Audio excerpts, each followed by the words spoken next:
Il est 8 heures. Notre équipe termine de fixer une balise GPS sur une boîte de conserve en acier afin de la suivre pendant toutes les étapes de tri et de recyclage. La balise est fixée sur la boîte. Elle est ensuite déposée dans le bac de tri.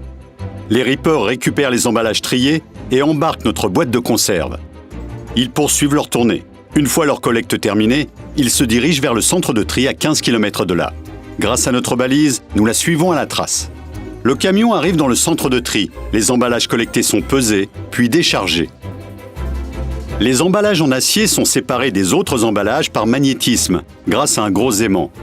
Les différents emballages en acier sont ainsi regroupés ensemble pour être compressés sous forme de paquets. Direction l'usine sidérurgique.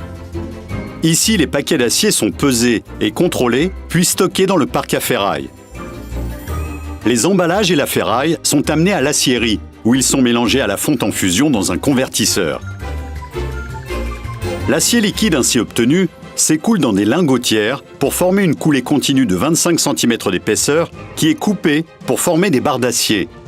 Elles sont ensuite laminées à chaud successivement pour réduire leur épaisseur jusqu'à 1 mm et être transformées en fonction du marché de destination, comme ici en bobine. Les bobines sont acheminées par voie ferrée. Direction le site de transformation-préparation où les bobines seront préparées différemment en fonction du produit fini, ici en acier galvanisé pour l'automobile. Mais cet acier pourra aussi se retrouver dans des produits d'électroménager, dans du matériel de construction ou comme à l'origine, dans un emballage.